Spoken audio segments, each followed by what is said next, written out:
Voici à présent dans la troisième et dernière vidéo, mais pas dernière activité, puisque nous avons l'atelier du 25 mai. Alors, dans cette vidéo, on va se focaliser sur l'identification des mesures. Pour rappel, vous avez déjà vu ce que nous entendions par risque, regardé ce qu'était la plus-value de la gestion des risques, et puis nous avons commencé à regarder ces étapes clés, la cartographie, l'analyse des risques, et on va se focaliser maintenant sur les mesures. Et tout ça nous permet quelque part d'améliorer la résilience de nos projets, ce sur quoi nous reviendrons le 25 mai. Donc, nous sommes bien dans la troisième vidéo de notre programme pour identifier, évaluer et gérer les risques. Alors, là maintenant, on va mobiliser l'ensemble de notre matrice et notamment ces fameuses colonnes vertes, ces mesures de prévention, d'atténuation, de mitigation des risques en différents termes.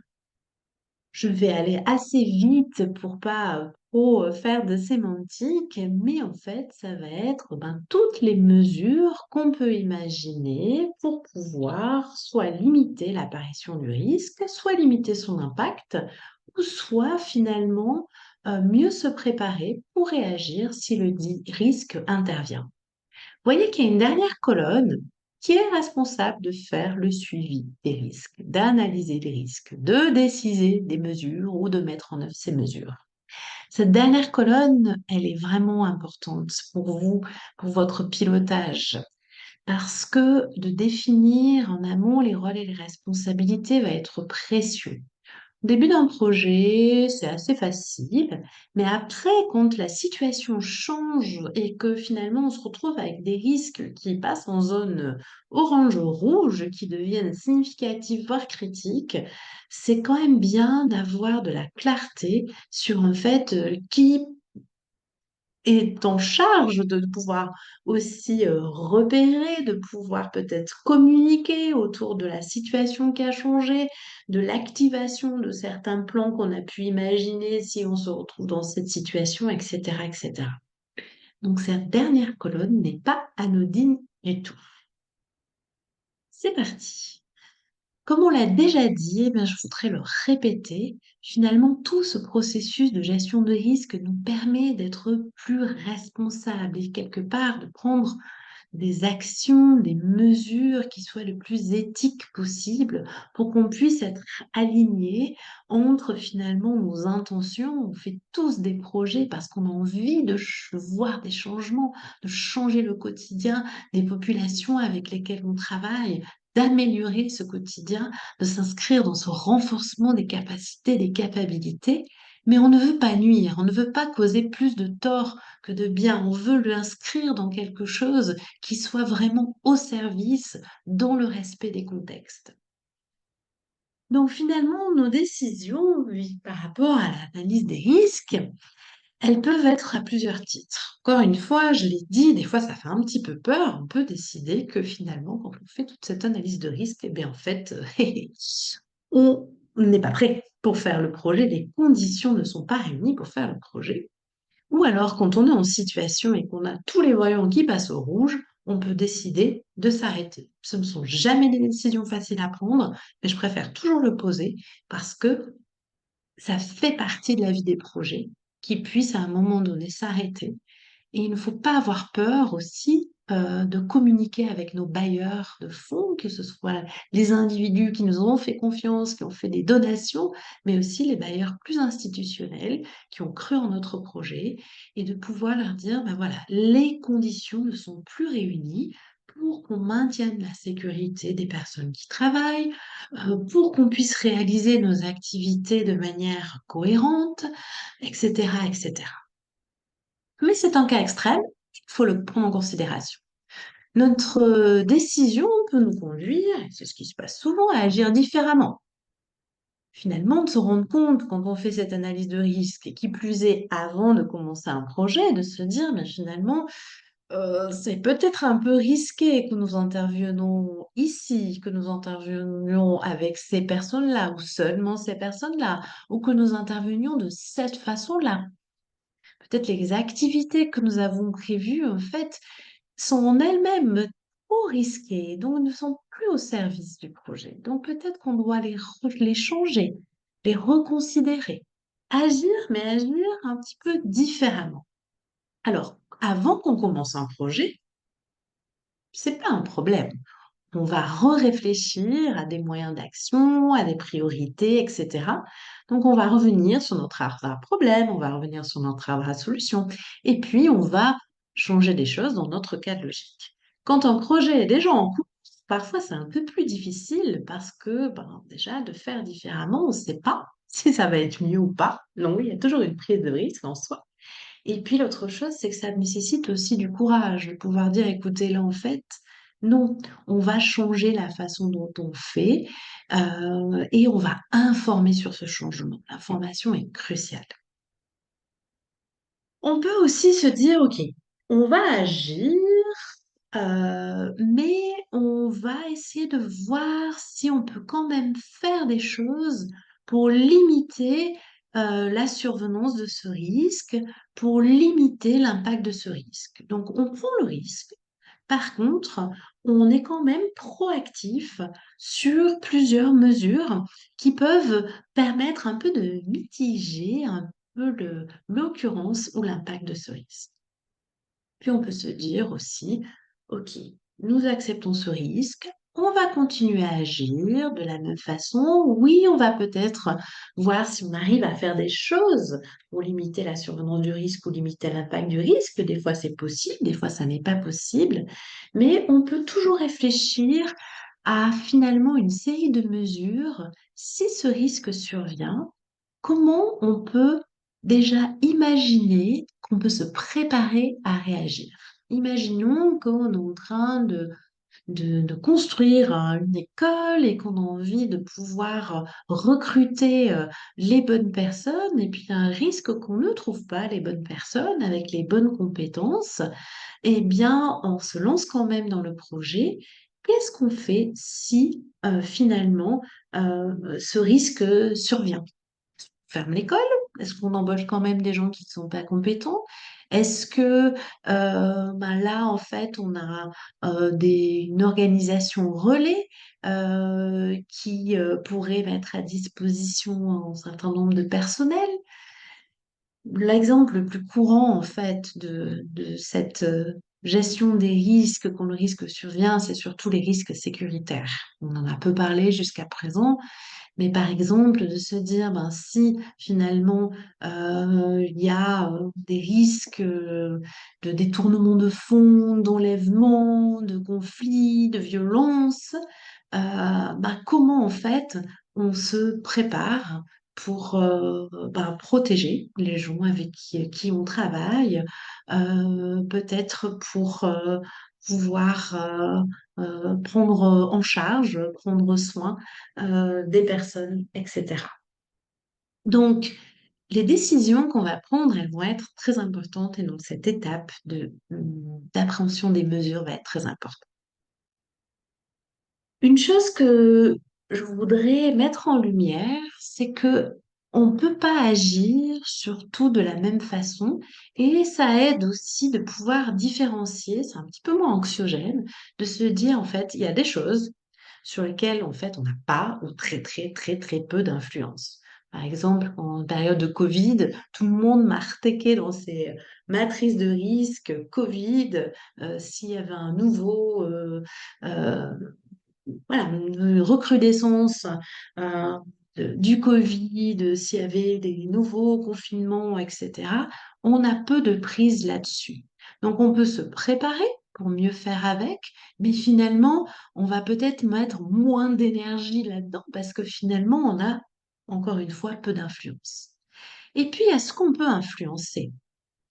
Prends souvent l'exemple parce que ben, je ne sais pas comment ça se passe dans vos associations, mais on le voit beaucoup dans les petites associations en Suisse.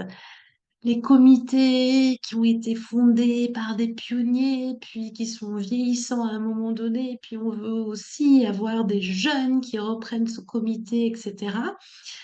Ça fait partie des facteurs de risque pour beaucoup d'organisations de ne pas trouver en fait de renouvellement, etc. Mais c'est quand même quelque chose qu'on peut influencer en disant qu'on a plus de prise. On peut mettre des actions concrètes, c'est-à-dire qu'on est maître du processus. On peut essayer de mobiliser de nouvelles personnes, d'avoir des périodes de transition, peut-être de donner ben, justement la place à des jeunes professionnels qui ont envie aussi de pouvoir contribuer, de pouvoir aussi développer leurs compétences au sein des comités, dans ces projets associatifs, etc. Donc on peut avoir un peu plus d'influence sur ça, on peut être maître du processus, mais on n'est jamais maître du résultat, on ne peut pas garantir que ça se passe. Et puis il y a des choses qui sont vraiment dans nos mains, qu'on peut vraiment changer.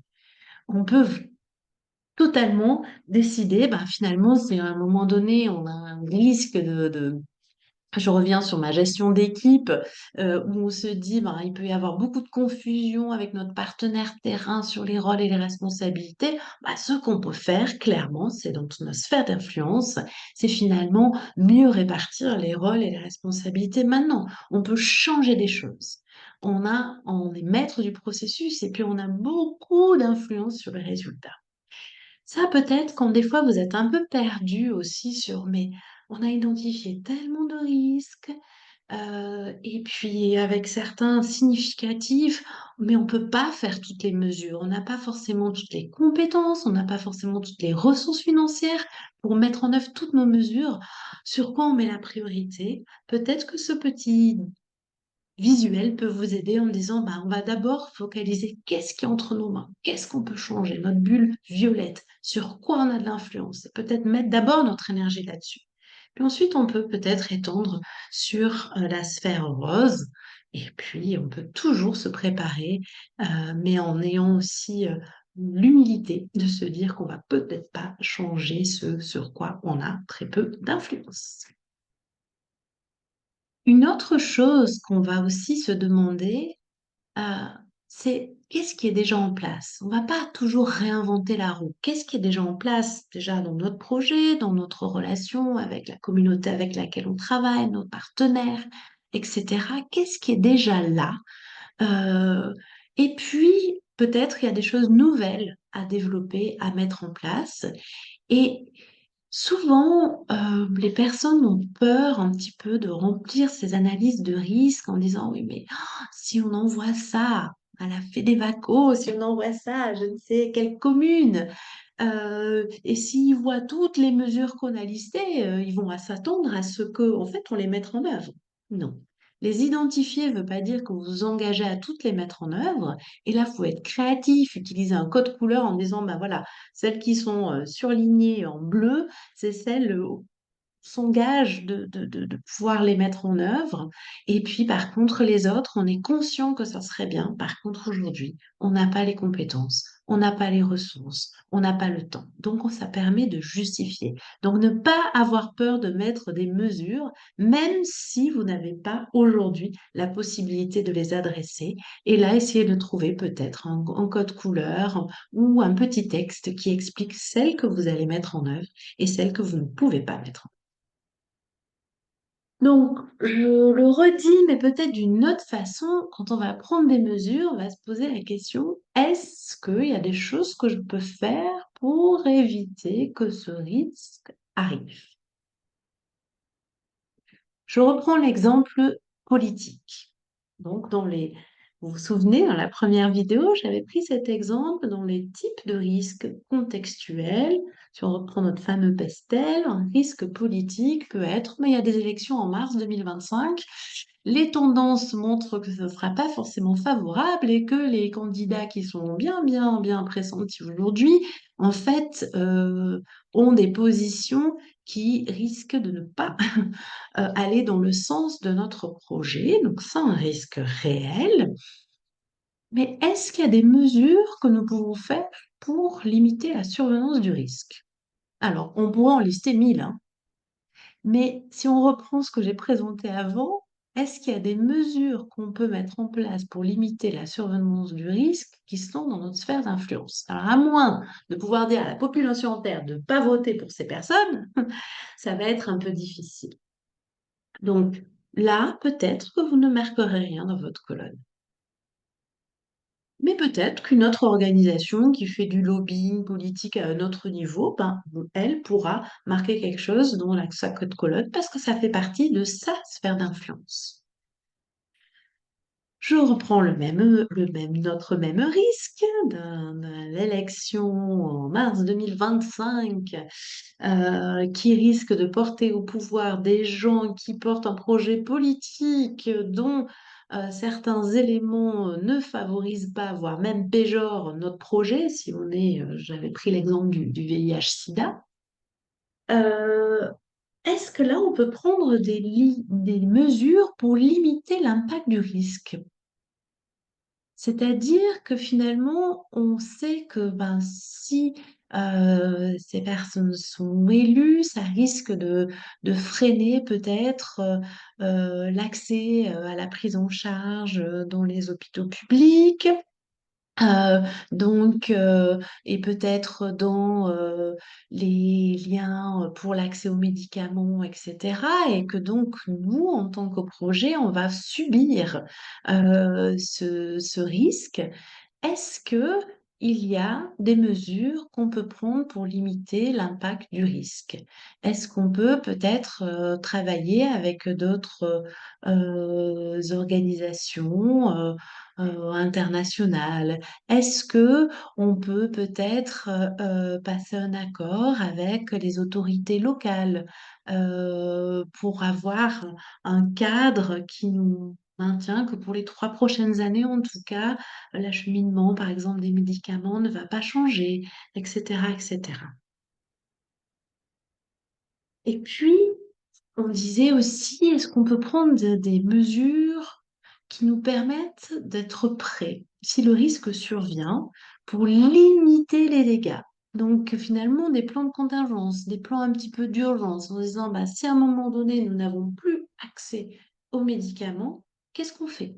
Qu'est-ce qu'on fait avec les gens qui sont là, qui sont dans notre centre, avec qui on est en lien et avec qui on a quelque part ce contrat et de confiance et puis ce contrat d'action. Euh, et là, c'est jamais des choses simples d'imaginer ça. Et souvent, on l'imagine avec les éléments de sécurité, hein. S'il y a un conflit qui survient dans la zone, finalement, est-ce qu'on est prêt à réagir? Qu'est-ce qu'on fait? Est-ce que on ferme le projet? Est-ce qu'on le déplace dans une autre zone? Comment on communique avec les personnes? Si il y a des personnes de la mauvaise ethnie, mauvaise entre guillemets, vous voyez, qui est en danger, d'une ethnie ou d'un groupe de population qui est en danger, comment en fait on les protège? Comment on les amène peut-être dans une autre localité? Comment on envisage finalement des mesures d'urgence? Alors, ça, c'est un plan de contingence.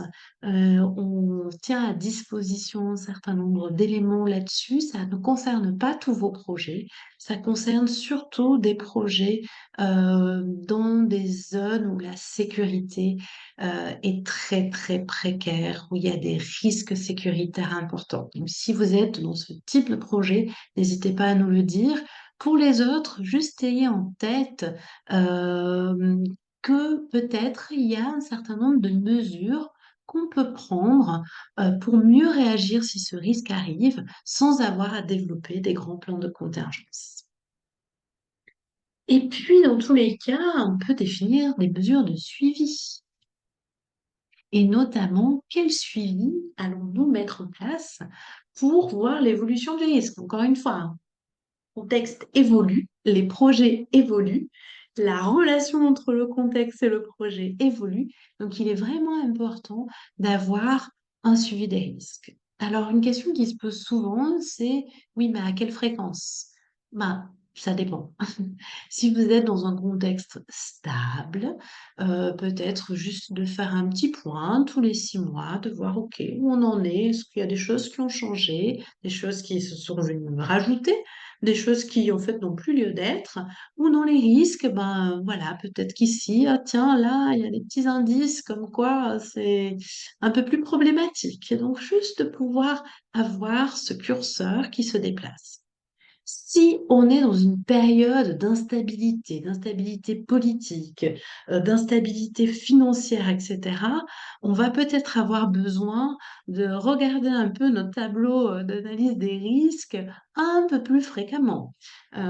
Peut-être tous les mois parce que la situation change beaucoup ou, si on est dans des contextes où tout d'un coup, pour X, Y raison, la situation change beaucoup, beaucoup, beaucoup, ça vaut le coup de se faire un point peut-être ben, toutes les semaines, toutes les 2 semaines.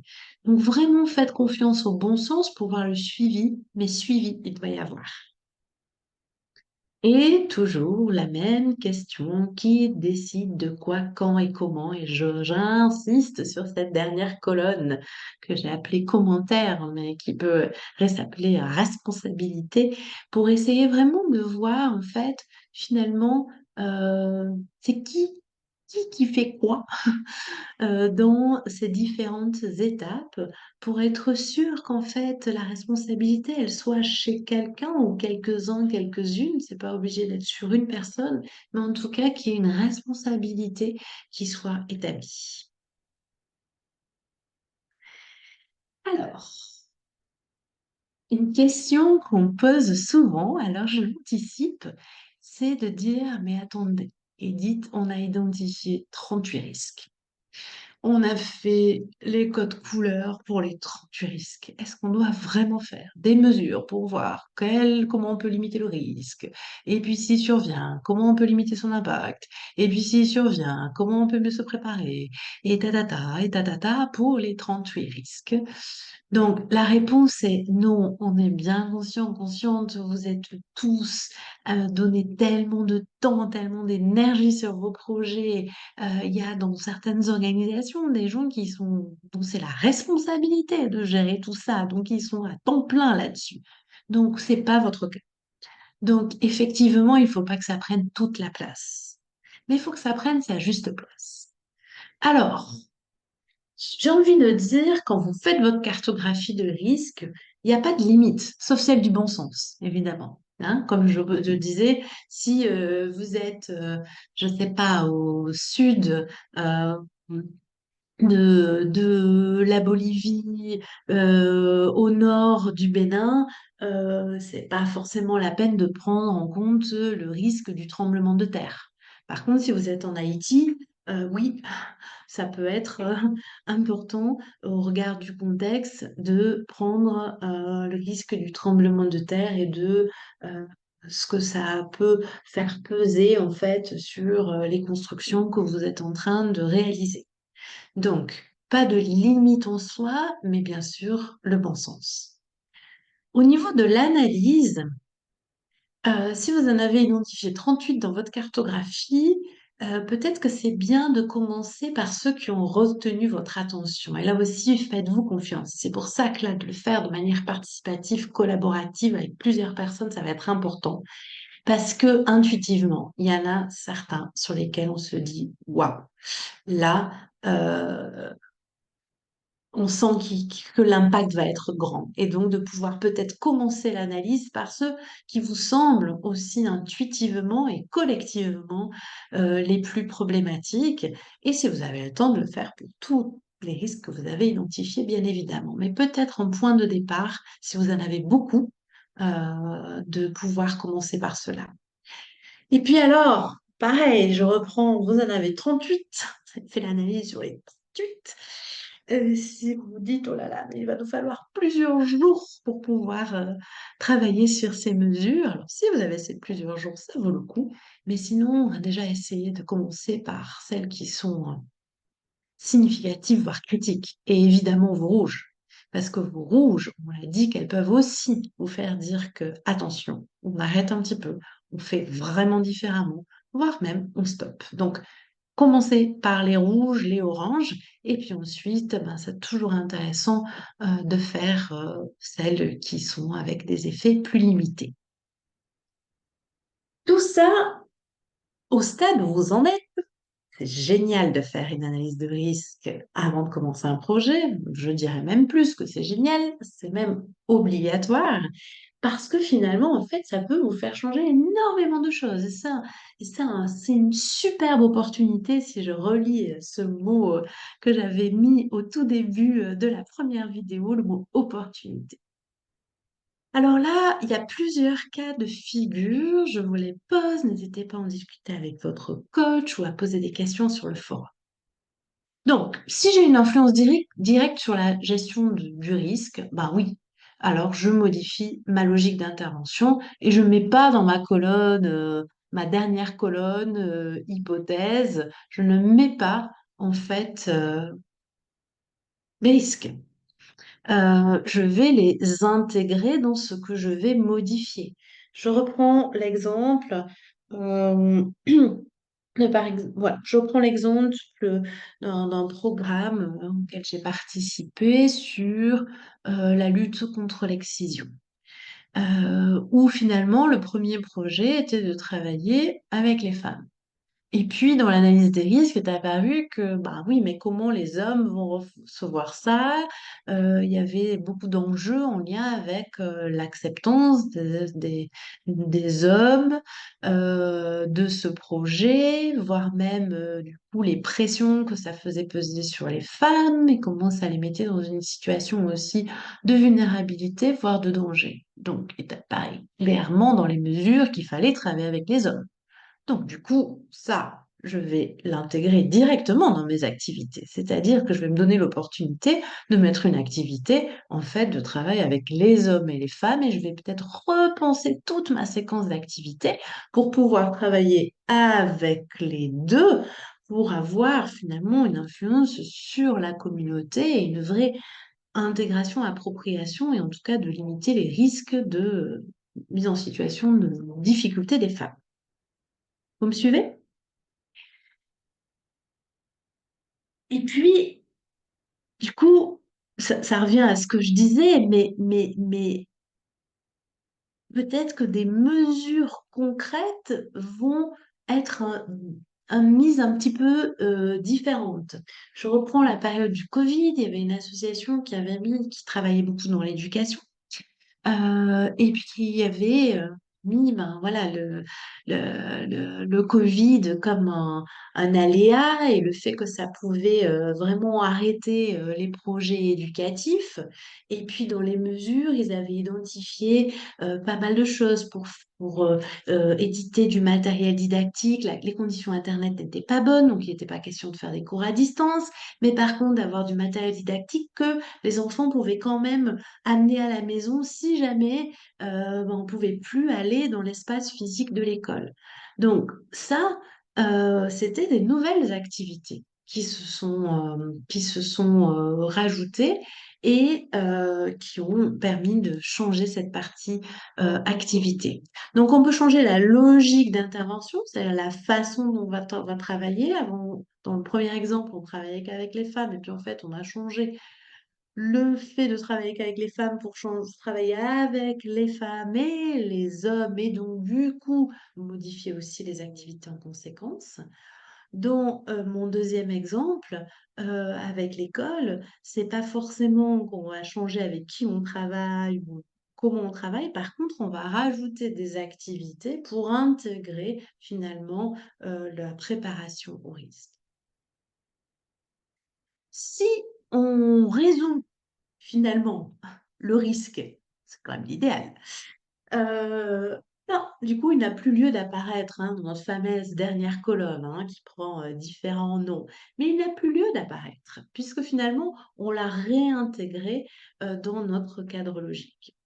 Par contre, si malgré toutes les mesures qu'on a mises en place, les changements, les aménagements, le risque reste élevé, Alors là, on va le mettre dans notre colonne d'hypothèse, puisque vous savez que votre cas logique, on va le lire de bas en haut, hein. On va partir de ceci et puis on va remonter pour essayer de voir ben, si finalement les conditions sont réunies pour réaliser votre objectif spécifique, votre objectif général, votre intention de changement. Souvent, les risques externes, eh ben, on a souvent peu d'influence, hein. C'est mes fameux 3 cercles, hein, le plus grand sur lequel on a souvent peu d'influence. Alors ceux-là, souvent, ils restent dans la colonne des hypothèses. Donc normalement, dans cette dernière colonne, quand vous la relisez à la fin avant de rendre votre projet, relisez-la bien attentivement en se disant: est-ce que finalement ce qu'on a fait apparaître là, est vraiment en dehors de notre sphère d'influence? Si oui, alors oui, il faut le laisser là. Et sinon, on va se poser la question, est-ce qu'il y a peut-être encore des choses à faire pour améliorer notre logique d'intervention, pour améliorer finalement nos activités, la façon dont on va les faire, pour pouvoir les prendre plus en considération dès maintenant dans la façon dont envisager le projet. Nous arrivons au terme de cette vidéo, donc il faut travailler encore et toujours, mais compléter cette matrice des risques et revisiter votre cadre logique. C'est le moment. Vous inquiétez pas, après l'atelier du 25, vous allez encore le revisiter. Mais c'est ça qui est magnifique. Un cadre logique est un outil absolument pas enfermant, c'est un outil dynamique, c'est un outil vivant qui va évoluer. Et n'ayez pas peur, s'il vous plaît, j'en profite pour le dire pendant la réalisation de votre projet. Si vous voyez que vous êtes coincé dans votre cas logique, c'est que peut-être des choses qui doivent être repensées, reconfigurées. Et n'hésitez pas à aller voir vos bailleurs de fonds, si vous en avez, pour leur dire, voilà, ça, on le fait évoluer. Beaucoup de personnes ont peur en disant, mais non, on a soumis ce cas logique, on ne peut pas changer. C'est faux. La communication, la discussion, la réalité, la vie d'un projet doit être inscrite dans la vie du projet, dans la vie du contexte. Pour les ressources, toujours la fameuse matrice des risques, votre cadre logique plus que jamais, le forum de discussion pour toutes vos questions. Et puis, on va vous donner aussi, tant voulu, les indications pour que vous vous préparez au mieux pour la journée du 25 mai. Qu'est-ce qui va se passer le 25 mai? Ça, c'est un peu une surprise.